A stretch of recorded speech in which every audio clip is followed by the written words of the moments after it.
Welcome to the Tool Review channel. Today we're taking a look at the Commercial ElEctric 9-inch pair of side cutting pliers or lineman pliers that they have to offer.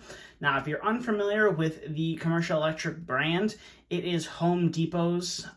It's a Home Depot brand, and it is for their electrical tools. So you won't find these typically where you find all your other hand tools from the major companies like Milwaukee, DeWalt, Channellock, Weiss, and companies like that. You actually find these in the electrical section next to the Klein tools. So without further ado, let's get straight into this review.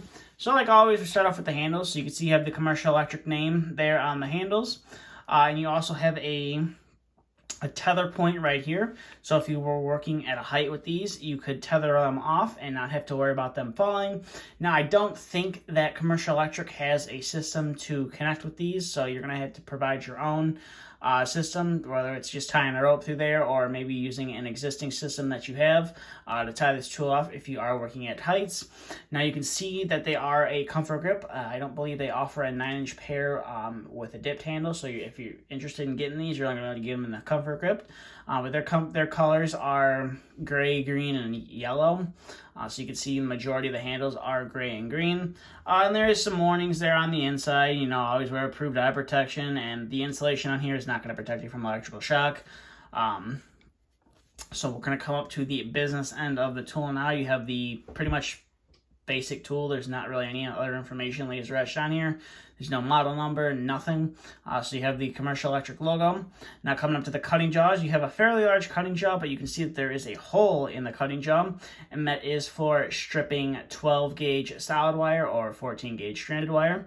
I'll get to that in a little bit, and then you can see they have a significant part on the tip around the nose of the plier that is kind of cut out, and that is if you were trying to pull up staples or you're trying to pull out a nail, you can use that as a little bit of leverage to pry it up, or you can go like that to kind of pry it up, or however you want to do it.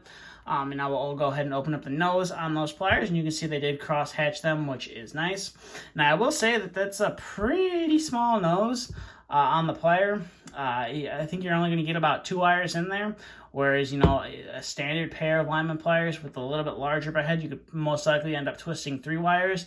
But I think with that such a small jaw in there, you're only going to be able to twist maybe 2 14 gauge, 2 12 gauge, and maybe 2 10 gauge solid wire, of course. And then coming to the back side, you have your fish tape puller right there. Oddly enough, I'm surprised they didn't include a crimper. These are a high leverage design, so you got those long handles combined with that rivet super close to the cutting jaw, so it's going to allow you to cut through material a little bit easier. But that's pretty much it for the detail on these pliers. Nothing too crazy to get into, and we'll go ahead and zoom out here and get some of the functionality of these. So like always, we start off with our smallest gauge of wire, which is some 18 gauge solid wire, and we'll go ahead and see if we can chop through that. And we can't quite get through that 18 gauge solid wire. We'll go ahead and try that one more time, and we won't hold the wire. But we are not able to cut all the way through that 18 gauge solid wire without some assistance from the user. So now we're going to bring in our 12 gauge, or excuse me, our 18 gauge stranded wire and see if we can cut through that. And we are not able to cut through that, and the cut that it does do is not the cleanest. We'll go ahead and try that one more time, but we are not able to successfully cut through that, so it's not looking good for these so far. So now we'll bring in our 16 gauge stranded wire and see if we can cut through these, or at least cut through this wire. And we are not able to cut through that, so we'll try it one more time, and we are not able to cut through it all the way. And like I said, it leaves a fairly jagged edge on the wire right there. So we'll go ahead and set that off to the side, and we'll bring in our 14 gauge solid wire and see if we can cut through that. And we're not even able to cut through that all the way without some assistance to break through all the insulation. So go ahead and try that one more time. So we'll go ahead and set that off to the side and bring in our 14 gauge stranded wire right here. And again, we're struggling to cut through wire, maybe put a little bit more force behind it, and like I said before, it's definitely not leaving the cleanest of cuts. So we'll go ahead and set that off to the side, and we'll bring in our 12 gauge solid wire right there. We are able to get through that, so that's nice. We're able to cut through that, so we'll set that off and bring that guy back in a minute. So we'll bring in some 12 gauge stranded wire right here, and see if we can cut through that. And indeed, we are able to cut through that 12 gauge stranded wire. Does kind of struggle to cut through it, but if you put a little bit of force behind it, you are able to shear through it. So we'll set that off to the side, and we'll bring in our 10 gauge stranded wire, and we'll go ahead and see if we can get through this wire. And surprisingly enough, we are not able to cut that insulation all the way through. So we'll go ahead and try that one more time, and again, not able to cut through that 10 gauge solid wire. So we're going to go ahead and bring in our 10 gauge stranded wire and see if we can cut through these. And we were able to cut through it there. Definitely not the easiest cut to do. It's definitely not the nicest cut either when you cut through wire.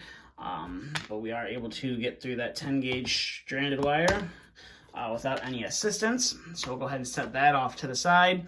Now we'll bring in our 18.5 thermostat wire and see if we can cut through all those wires and the insulation that is on the inside of this wire as well.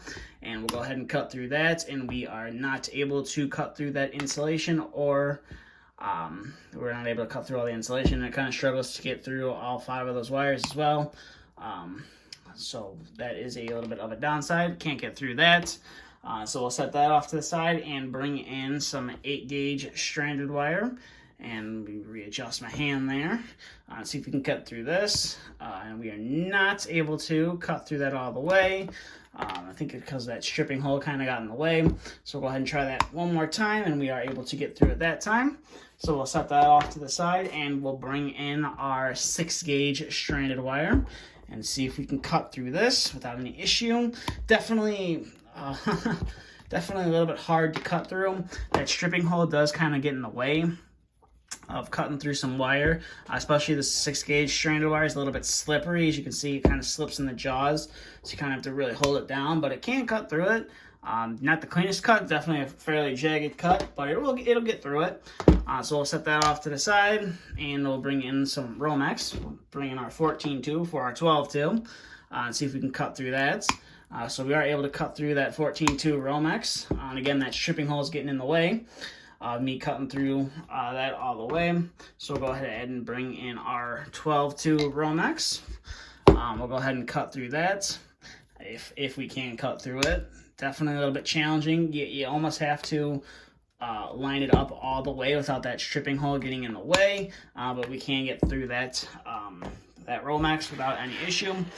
Like I said earlier in the video, we should be able to use that stripping hole to get through some 12 gauge solid wire. So we'll go ahead and do that and go ahead and see if I can pull that off.